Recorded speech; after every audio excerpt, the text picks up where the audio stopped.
গ্রামটার নাম শিমুলডাঙ্গা। চারপাশে ধানক্ষেত, খাল আর দূরে জঙ্গল। কিন্তু এই গ্রামটার সবচেয়ে ভয়ঙ্কর জিনিসটা ছিল গ্রামের পশ্চিম পাশে দাঁড়িয়ে থাকা এক বিশাল তেঁতুল গাছ। গাছটা এতটাই পুরনো যে কেউ জানে না কে বা কবে এটা লাগিয়েছিল। দিনের বেলা গাছটাকে সাধারণই মনে হয়, কিন্তু সূর্য ডুবে গেলেই যেন তার ছায়ার ভেতর লুকিয়ে থাকা অশুভ শক্তি জেগে ওঠে। গ্রামের লোকজন বিশ্বাস করত এই তেঁতুল গাছে থাকে এক পেতনি। অনেক বছর আগে শিমুলডাঙ্গায় থাকত এক সুন্দরী মেয়ে, নাম কমলা। বিয়ে হয়েছিল পাশের গ্রামের এক লোভী জমিদারের ছেলের সঙ্গে। বিয়ের কিছুদিন পরে তার উপর শুরু হয় অত্যাচার। যৌতুকের জন্য দিনের পর দিন মারধর, অপমান। এক অমাবস্যার রাতে নিষ্ঠুরভাবে তাকে মেরে ফেলে বাড়ির লোকজন। লাশ লুকোনোর জন্য গ্রামের ওই তেঁতুল গাছের নিচে তাকে পুঁতে ফেলা হয়, কিন্তু আত্মা শান্তি পায়নি। লোকজন বলে সেই রাত থেকেই গাছটার চারপাশে অদ্ভুত ঘটনা ঘটতে শুরু করে। রাত হলে বাতাসে ভেসে আসত মেয়েলি কান্না, কখনো হাসি। হাসিটা এতটাই বিকৃত যে শুনলে রক্ত জমে যেত। গ্রামের বয়স্করা নিয়ম বানিয়ে ফেলেছিল, সন্ধ্যের পর কেউ তেঁতুল গাছের ধারে কাছেও যাবে না, গাছের ফল ছোঁয়া যাবে না। অমাবস্যার রাতে গাছের দিকে তাকানোও নিষেধ, কারণ পেতনি নাকি বিশেষ করে একলা পুরুষদের টার্গেট করে। এই গল্পে আসে রাফি, ঢাকা শহরের এক কলেজ পড়ুয়া ছেলে। সে তার মামাবাড়ি শিমুলডাঙ্গায় বেড়াতে এসেছে। শহুরে ছেলে, ভূত প্রেতের গল্পে বিশ্বাস নেই। প্রথম রাতেই সে শুনল গ্রামের ছেলেরা তেঁতুল গাছের গল্প করছে। রাফি হেসে বলল, এই যুগেও এসব বিশ্বাস করো? ভূতটুত বলে কিছু নেই। সবাই চুপ করে গেল, কেউ কিছু বলল না। শুধু বৃদ্ধ কুদ্দুস চাচা ধীরে ধীরে বললেন, বাবা, বিশ্বাস না করলেও দূরে থাকাই ভালো।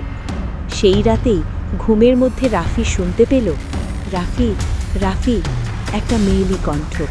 সে উঠে বসল, ঘরের জানালা দিয়ে দেখল তেঁতুল গাছের দিক থেকে হালকা আলো আসছে। মনে হলো কেউ দাঁড়িয়ে আছে গাছের নিচে। হঠাৎ বিদ্যুৎ চমকালো। সে স্পষ্ট দেখল লম্বা চুলে ঢাকা মুখ, উল্টো পা, সাদা শাড়ি। মেয়েটা তার দিকে তাকিয়ে হাসছে। রাফির শরীর জমে গেল। পরমুহূর্তেই সব অন্ধকার।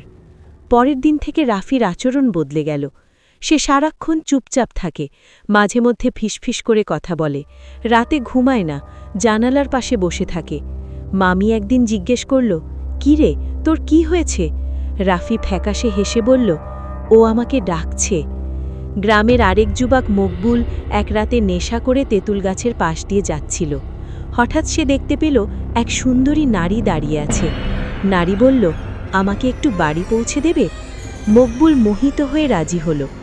পরদিন সকালে তার লাশ পাওয়া গেল গাছের নিচে।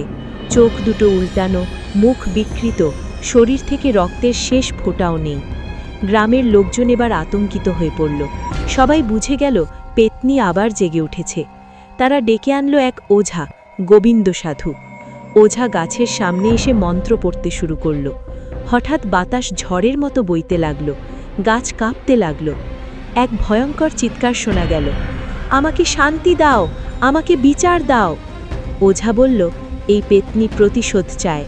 যে অন্যায় করেছে তার রক্ত ছাড়া সে শান্ত হবে না। রাফি তখন পুরোপুরি পেতনির কবলে। এক অমাবস্যার রাতে সে নিজে নিজেই তেঁতুল গাছের দিকে হাঁটতে লাগল। গ্রামের লোকজন পেছন পেছন ছুটল। গাছের নিচে তারা দেখল পেতনি দাঁড়িয়ে আছে। এবার তার মুখ পরিষ্কার দেখা গেল, চোখ দুটো জ্বলছে, মুখে ভয়ঙ্কর হাসি।